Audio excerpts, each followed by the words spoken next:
This Ballooncast episode's been retrieved from the New York Times opinion section, and it is an essay written by Roger Rosenblatt.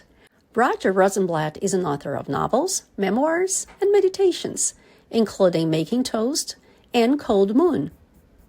The title is How to Be a Happy 85-Year-Old Like Me, where Roger writes about Roger. Levels, intermediate up. In 2000, I published a book called Rules for Aging, a sort of how-to guide for navigating the later years of one's life. I was 60 at the time and thought that I knew a thing or two about being old.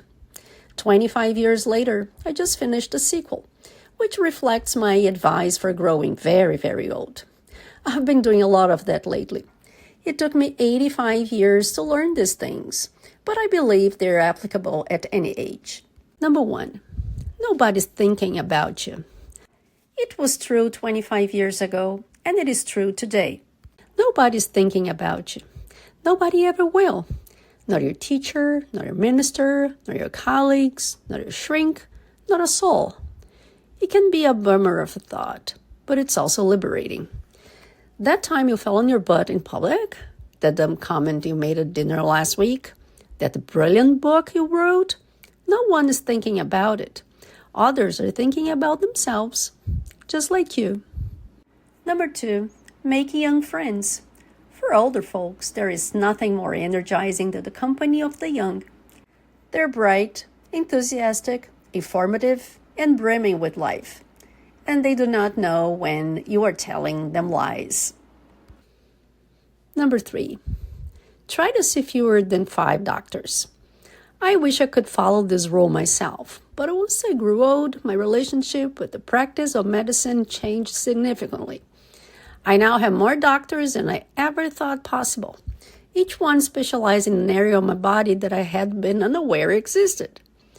They compete with one another for attention. This week's contest is between my kidneys and my spleen. My father and my daughter were both doctors. Currently, there are 7 doctors in the family, with 1 grandchild in medical school.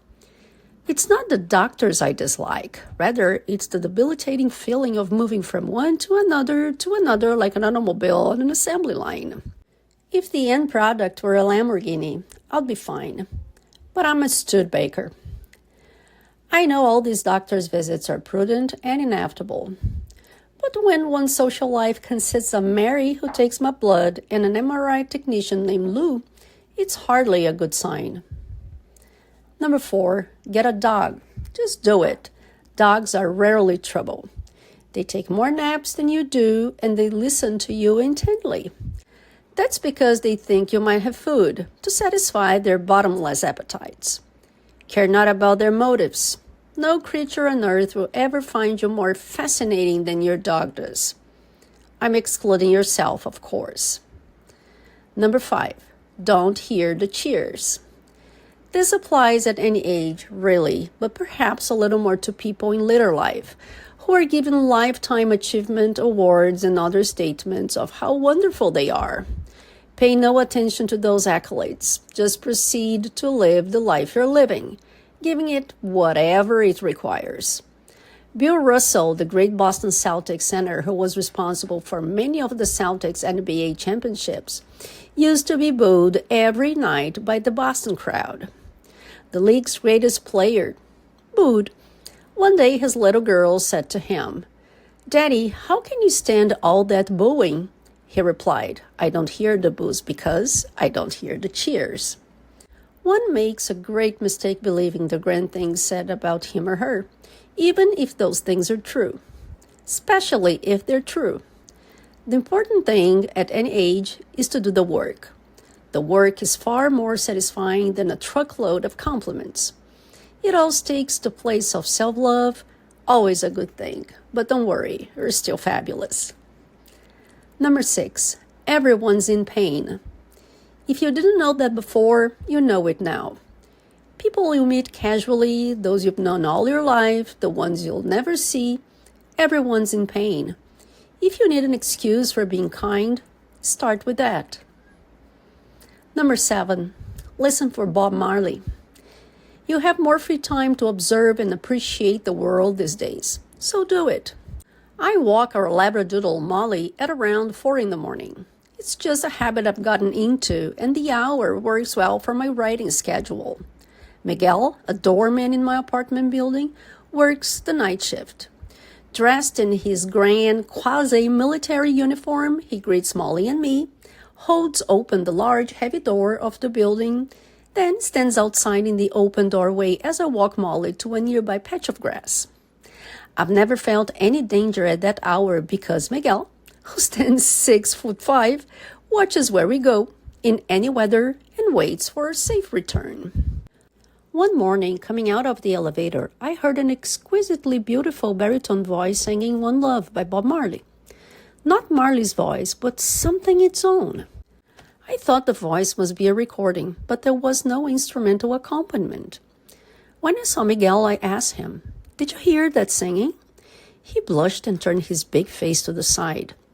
"That was me," he said. "I'm sorry. I didn't know anyone was here." I told him, "Don't be sorry. You have a wonderful voice." There is nothing more to the story. Miguel and I have not mentioned his singing again. But it was there, you see. The secret being inside the doorman, the other self, who sang like an angel. I hear it every time Miguel holds open the door and watches protectively. And the big man is bigger still. Number 8, join a gang.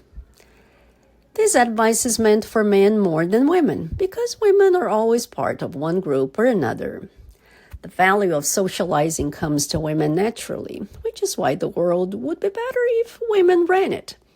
They know how to get along in groups. Men, on the other hand, are solitary, static things. Generals without wars, as ride iron horses. They don't band together naturally, but they ought to, especially when too much solitude leads to self-conscious gloom. Join a gang, that's what I say. I do not mean a motorcycle gang, simply a group of guys who share an interest. Joining a gang also serves society at large. It keeps us off the streets. My own gang is the Meatheads, named for our collective tasteless interest in terrible movies. There are 7 or 8 of us, artists mostly, and we've been together some 40 years. Grown men in name only. We sit in the front rows of the theater, throw popcorn and junior mints at one another. Oh, the mints can sting. And make noisy comments during the show, which doesn't endear us to the other patrons. Though during one clunker, a woman told me she'd rather hear us than the actors. Number 9, on regrets. They're part of life. Learn to live with them. Number 10, start and end every day by listening to Louis Armstrong. Western blues or anything, really. I won't tell you why, but you'll thank me.